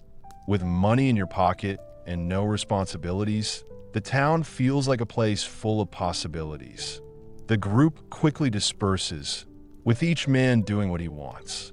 Some people go straight to the bars, looking for whiskey and friends after being alone on the trail. Others go to the telegraph office to let their family know they have arrived, or to the post office to check for letters waiting for them. Some of the more careful people visit the bank first and put some of their earnings into the bank for when they need them. You decide that food is the most important thing. The food should be real, not just beans or tough beef. The Prairie Rose restaurant offers a special meal called the Cattleman's Special that everyone loves. A thick piece of beefsteak, potatoes cooked in butter, fresh bread, apple pie, and coffee, all for 75 pounds. After weeks of trying only a few types of cookies and a limited menu, the flavors seem almost too much. Every time you eat, you remember the nice things you've been missing. You are full and happy, and you go back out onto the busy street. The sun is starting to set, and Abilene is coming to life. Saloon bars are full of cowboys from different groups. They laugh loudly and sometimes shout, which can be heard on the street outside. The sound of piano music can be heard coming from open doors. This music is mixed with the sounds of people talking, glasses being clinked together, and boots on wooden floors. You go to the Long Branch Saloon, where several of your friends are already having a drink. It is dark inside, and the air feels thick with smoke and the smell of whiskey. A long bar stretches along one wall, just as the old-timer described, though perhaps not quite 50 feet long. Tables are set up all over the place, with people playing card games of all kinds. Women in brightly colored dresses walk around, trying to get people to buy drinks and spend money. Diego waves you over to a table where he sits with Manuel and two other people from your drive. A bottle of whiskey that's half empty is in the middle of the table, with glasses around it. There he is, Diego says, the star of the show, our point rider. The others raise their glasses in a pretend salute, and you find yourself smiling even though you would rather not be the center of attention. Sit down. Have a drink, Manuel says, pushing an empty glass towards you. We were just remembering that river crossing and how you guided your horse through the strong current. Magnifico! You take the glass and pour yourself a big shot of whiskey from the bottle. The alcohol hits your throat in a nice, warm way. After weeks of only drinking coffee, the alcohol makes me feel good and relaxed straight away. Men who have experienced similar things in life can have a good chat. This is because they have experienced similar things in life, and this creates a bond between them. As evening turns to night, the bar gets busier and louder. Cowboys from different groups look at each other with different feelings. They might be friendly or suspicious. Old rivalries and arguments about territory are still present, even though everyone seems friendly. Town marshals regularly patrol the town, their badges shining in the light of the lampposts, showing that Abin is at least trying to look like a law-abiding place. You notice that despite the apparent chaos, certain unwritten rules remain in effect. Cowboys might drink a lot and talk loudly, but most keep their guns in their belts and their serious arguments to themselves. Those who don't are quickly taken outside by the marshals, and sometimes even sent to jail, depending on the crime. But frontier towns quickly learned that unchecked violence was bad for business. The evening goes on with more drinks, stories, and eventually a card game that you joined, but not really wanting to. Poker is a popular pastime among cowboys, but you've probably seen men lose all their wages for the season in one night of bad luck or poor decisions. You set yourself a limit of $5, and you don't go over this limit, even when you have a good chance of winning more money and want to keep playing. After working hard for weeks and being excited about the day, I was very tired by midnight. You say goodnight to your friends, some of whom want to stay up all night, and go back to the Western Hotel. The night air feels cool after the stuffy saloon, and the side streets are quieter than the main road, which is nice because it's so noisy. Your room is ready for you, with the bed made by the hotel staff. After sleeping fully clothed on the ground for weeks, it seems almost too good to be true to be able to take your boots and shirt off before getting into bed. The mattress moves with your body just like the hard ground never did. But, strangely, I can't sleep straight away. The bed feels too soft, and the room feels too closed in after spending weeks outside. The sounds of the town, like the distant piano music, shouts and laughter, and the sound of wagons passing by at night, are all new to her, as she is used to the sounds of cattle and the wind in the prairie. You think about the nights full of stars and the sun coming up over the wide grasslands. Even though it was hard, life there was simple. You knew what you were doing and where you were going, which is something you often lack in towns. Here, everything is about transactions and artifice. People get pleasure from things they have bought rather than things they have earned. They have relationships that don't last and often have a selfish reason for being with someone. Tomorrow will be similar. Abin offers to arrange entertainment for cowboys, such as saloons, card games, theater visits, and other activities. Some people will lose all their money in the town, leaving them with no job when the season for cattle ends. Others will be more careful with their money, spending only on the things they really need and a little bit on things they would like.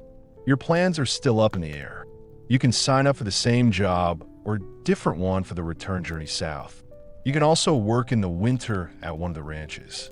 The frontier is full of opportunities for those who are prepared to work hard and take risks. but we can think about that later. For now, there's only the unusual comfort of the bed, the gradual relaxation of the muscles that have been tightened while hiking, and the knowledge that for a few days at least, you can simply be. There is no herd to watch, no schedule to keep, and no immediate dangers to guard against. Your eyelids feel heavy as you finally give in to sleepiness. The last thing you hear before you fall asleep is the distant sound of a train, maybe carrying the very cattle you helped drive north. These animals are now on their way to markets and tables in the east. That thought makes me happy. I know that the hard times and dangers of the trail were important and not just for surviving. Sleep comes at last, deep and without dreams, after a job well done. Morning in abalone is different, is full of new sounds. People moving in hallways, wagons rolling on streets, the distant sound of a train. You lie still for a moment, enjoying the unusual softness of a real bed. Your mind is trying to get used to the noise of the cattle and horses that have been waking you up for weeks on the trail. Your body feels different too. It feels cleaner and less painful, but you still have deep aches and pains that show you are tired. The mattress feels comforting and strange after sleeping on hard ground for so long.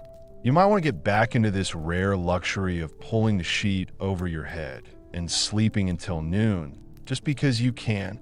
But the habits you pick up on the trail are hard to change.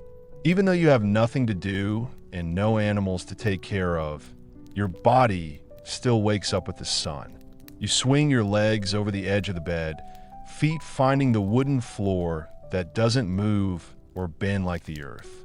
Everything about city life requires small adjustments for a man used to life on the road. You put on your new shirt and freshly brushed trousers, boots that still show clear signs of wear and tear, even after they have been cleaned. Life as a cowboy leaves its mark on a man's body and belongings. Signs of wear and tear, including permanent creases and weathered surfaces, as well as repairs that were needed to be done rather than just to make it look better. The hotel's dining room offers breakfast for just 50 cents. This includes eggs, bacon, biscuits with gravy, and coffee. After weeks of eating beans and hardtack, this meal feels like a feast fit for royalty. The eggs are a bit overdone, and the coffee is weaker than the kind you get in cookies, but you eat slowly, enjoying the fact that you're sitting at a proper table with a real plate and metal utensils instead of the batter tin you get with your trail meals. Other people are eating there too. There are cowboys from different groups, cattle buyers in their city clothes, traveling salesmen, and some local businessmen. The conversations are going on quietly in the background, with the sound of cutlery clicking and the occasional burst of laughter. It's a civilized sound, so different from the noisy sounds of the trail. There's wind, animals, and people's voices, all competing with how big the open space is. You have nothing to do right now, so you go out on Abilene's Main Street, which is busy even though it's early. Businesses are opening, wagons are delivering goods, and people are going about their daily routines. Cattle season brings money and activity to these frontier towns, keeping them going through the quieter winter months. You think about what you want to do today.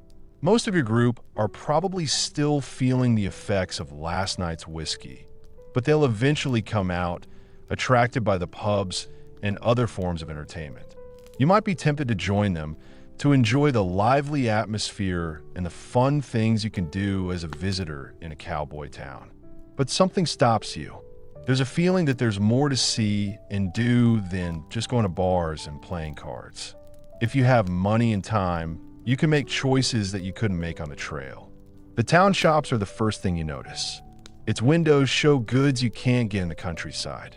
Inside, shelves lined with tins of food, bolts of cloth, tools, medicines, and luxury goods from the East create a showcase of the things that people have made and traded.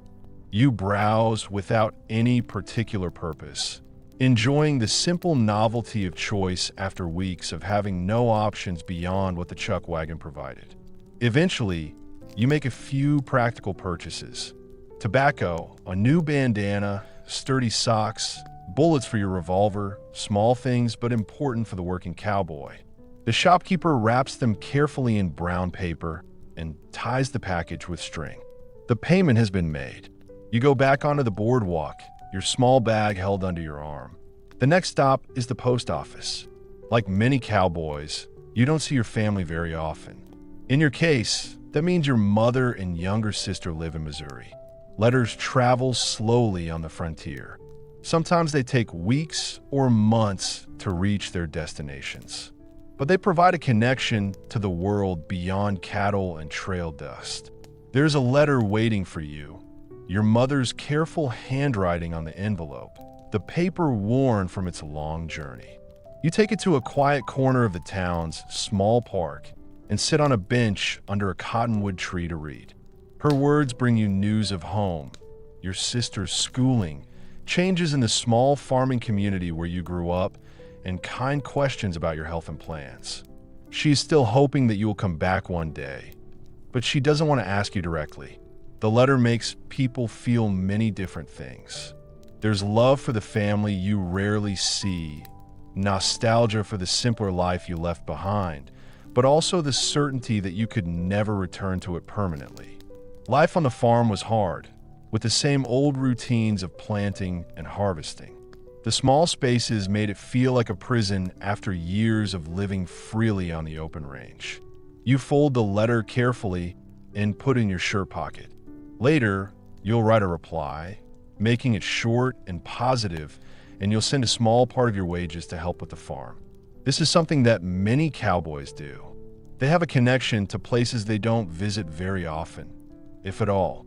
The day ahead is full of small pleasures and things to see that you wouldn't get to see on the trail. You see a train coming into the station, full of passengers from the east. Some of them look like businessmen, and they come to negotiate the purchase of cattle. Others look like settlers, and they are heading further west. Look at the light with hope and fear. The locomotive itself fascinates you, a marvel of industrial power so different from the animal strength that powers life on the range. Later, you take your revolver to a gunsmith to have it cleaned and checked. This is important because your revolver might one day save your life. The smith works quickly and carefully. He takes apart, cleans, and puts back together the Colt with care. It's a tool to him, but it's also something more. It's a mechanical artwork that deserves respect. He had been carrying it for some time. He could see from the worn grips and holster marks on the barrel. You confirm that it's been around for about 5 years. He has never let me down. He nods to show that he agrees. If you keep it clean, it'll last 5 more. He handed it back, the action smooth and easy after his work. These small things make the day. Brief connections with the special skills that are needed in a frontier town. The person who makes saddles talks about how to fix your equipment. The boot maker who will take your measurements for a pair of custom boots you can't quite afford yet, but might save for. The bookseller seems surprised when you look at the small number of books he has, but he's happy to talk about how good different authors are. These conversations show something that is often forgotten in stories about the Wild West. Cowboys came from all walks of life and had different levels of education. Some people, like you, can read and write quite well. Others were former soldiers, tradesmen, or sons of privilege seeking adventure. Some of them had run away from the police or had a bad past. All of these things are part of what made cowboy life so special. Everyone was treated equally and judged by how good they were at something and how reliable they were, not where they came from. By late afternoon, you'll be drawn back towards the bars where your group has probably met. As I arrive, I see several familiar faces sitting at tables or standing at the bar, chatting with cowboys from other groups. The mood is calmer than it was last night. Men are spending a long time in town, enjoying a beer instead of drinking whiskey. Diego waves you over to a table where he is sitting with Tom and a couple of people from a different outfit. There he is, Diego says. I thought you were going to stop messing with us. You sit down in an empty chair and someone gives you a beer. You just want to see the sights, you explain. The town is more than just bars. Tom laughs. Nothing is worth your time unless it involves whiskey, women, or cards. But there's no real conviction in his voice. He's just playing the role of the hard-living cowboy, which hides more complex realities. Men who understand each other's lives can have easy conversations. They can talk about things they have in common and their future plans. You learn that most of your outfit will be heading back south in a week. The trail boss has already got a contract to come back with the chuck wagon and Raruta. Some will go because they've been promised more work. Others, like Tom, plan to spend the winter in Wyoming. They have found work on a ranch that will keep them busy until spring. What about you? Diego asks, are you coming back with us? You stop because you haven't made your mind up. The trail's rhythm is appealing, but at least you know what to expect, even if it's hard.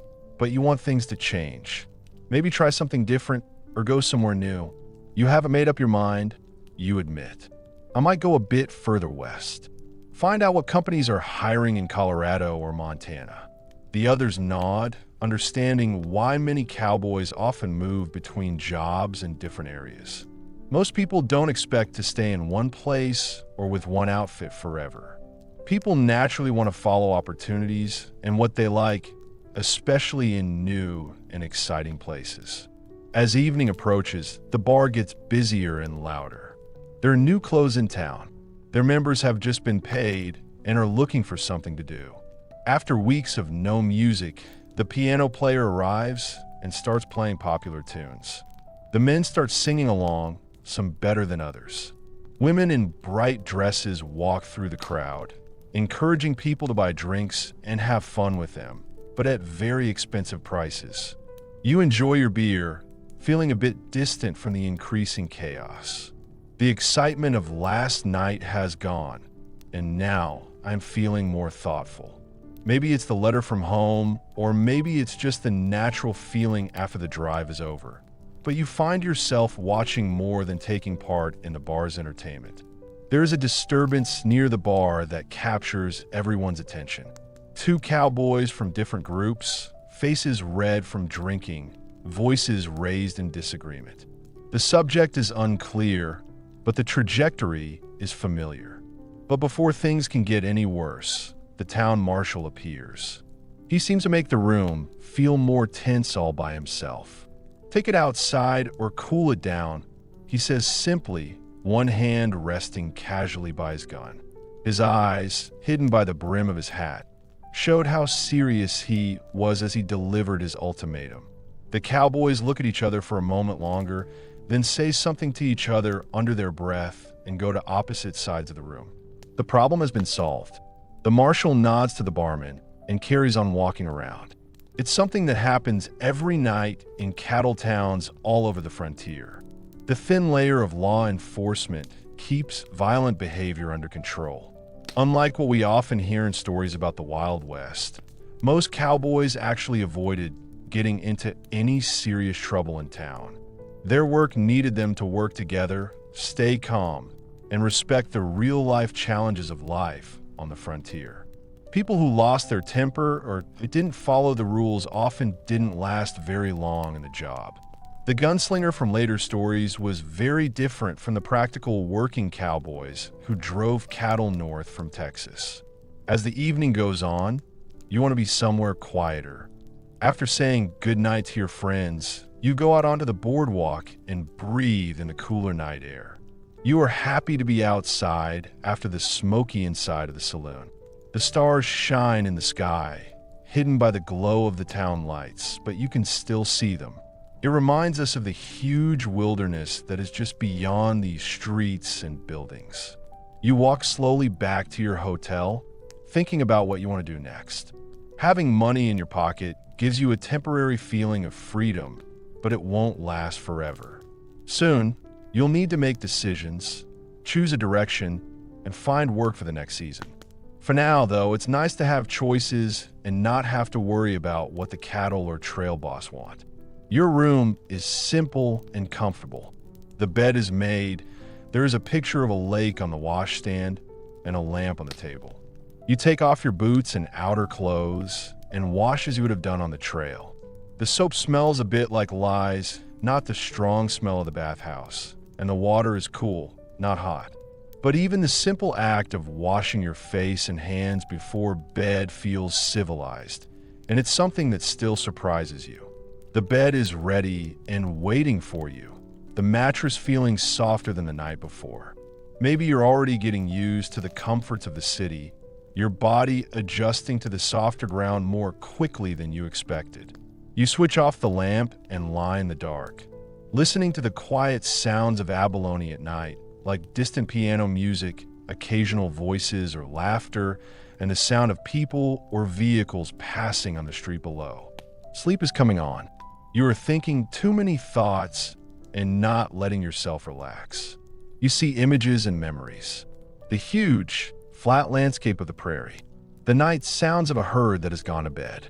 The feeling of friendship and teamwork that happens when a group of men sit round a campfire after a day's hard work. Life on the trail is pure and free from the dangers and problems of city life. It is a direct connection to the basic realities of earth and sky, animal and human, that civilization hides with its comforts and complications.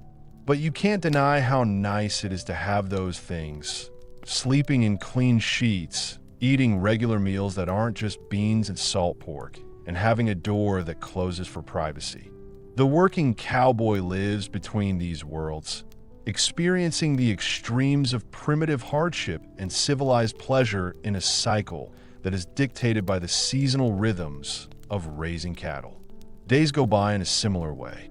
Mornings of exploring new places and doing practical jobs. You will spend afternoons and evenings with members of your outfit and other cowboys in town.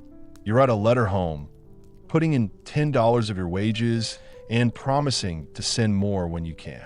You buy a few more things you really need and one thing you really want. A small book of poetry that you can fit in your rucksack. Something to read during the long evenings ahead, wherever you are.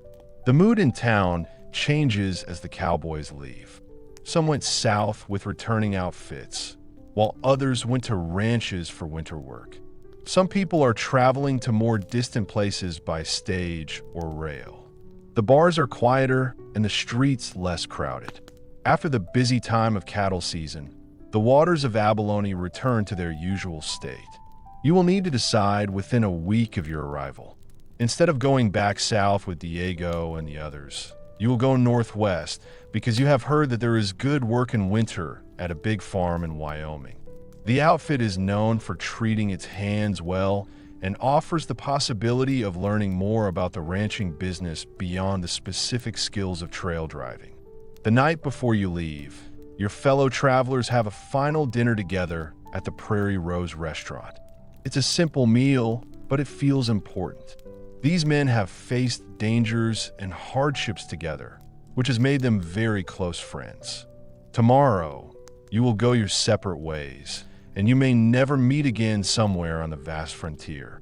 To the best dam point rider I've ever worked with, Tom raised his coffee cup instead of his whiskey glass. The others join in, embarrassing you by praising you in a way that cowboys rarely express directly. At this moment, when they are about to separate, the usual restraint is just enough to show the respect they have earned from working together over the past weeks. In the morning, you can settle your hotel bill, collect your equipment, and get your horse from the stable. The gelding seems eager to move, perhaps because it senses that you are ready to leave town. You can keep your bedroll and other things safe and secure behind the saddle. Look through your supplies one last time and get comfortable in your wellies. As you ride northwest along the stage road, you will eventually connect with trails leading into Wyoming.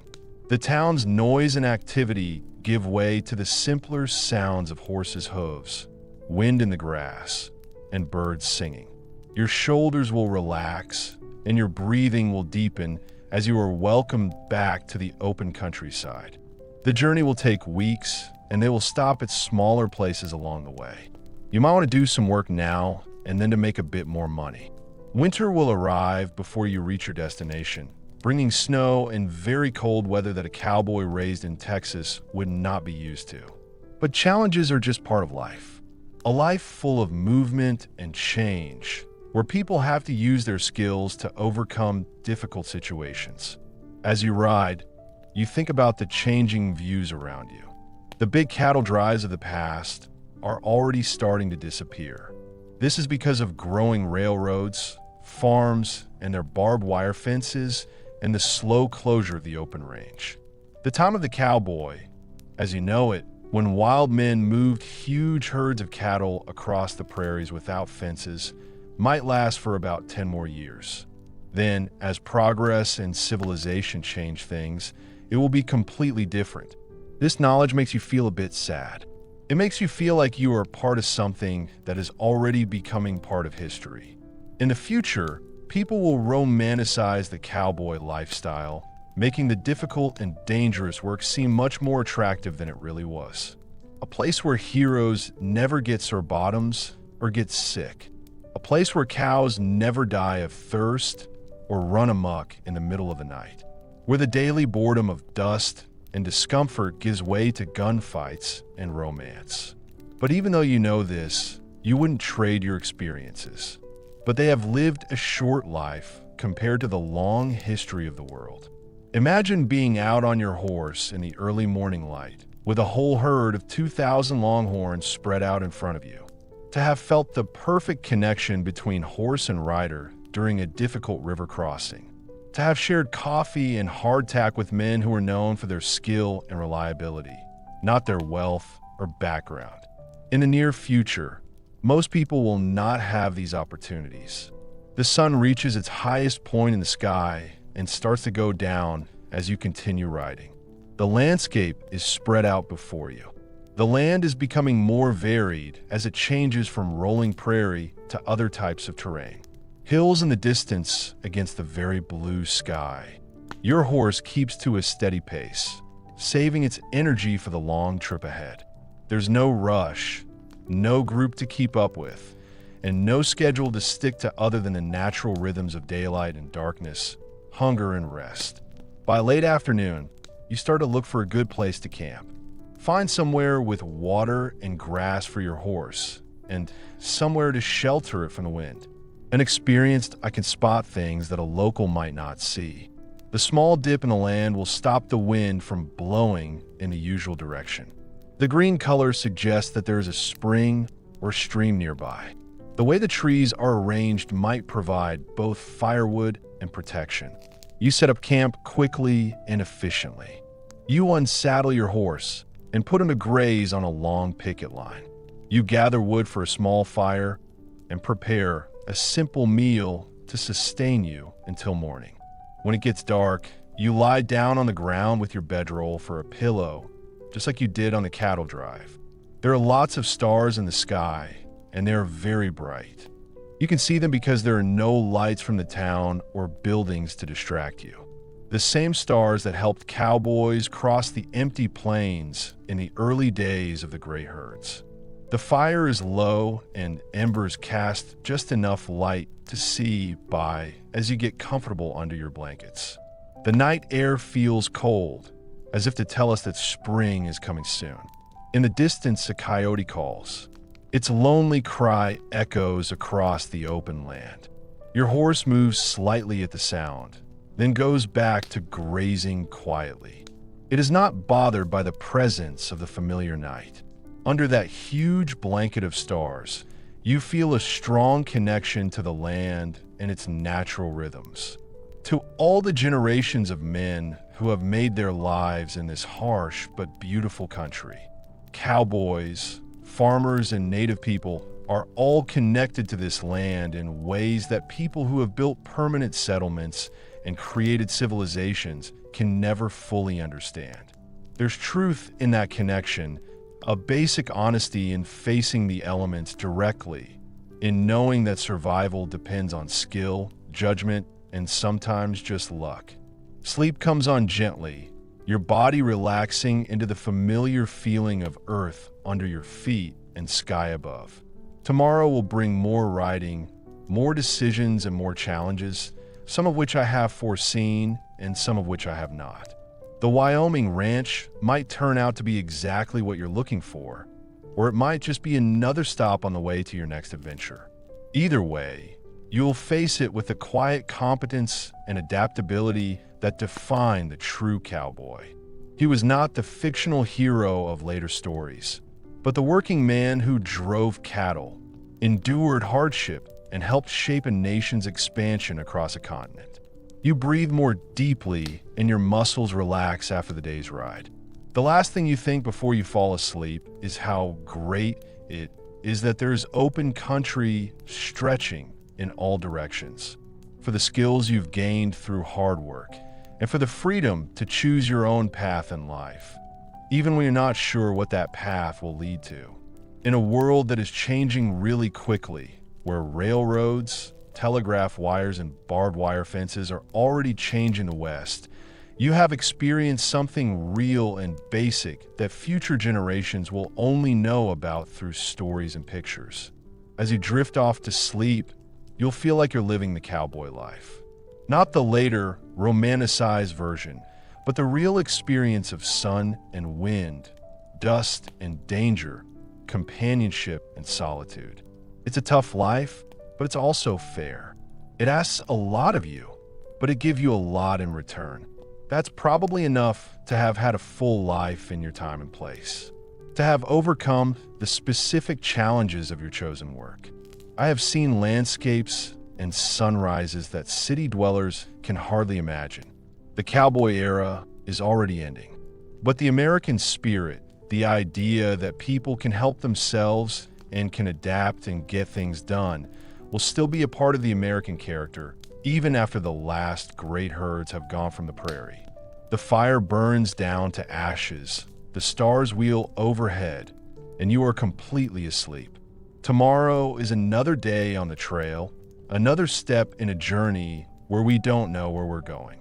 Right now, it is just completely still and quiet at night on the open prairie.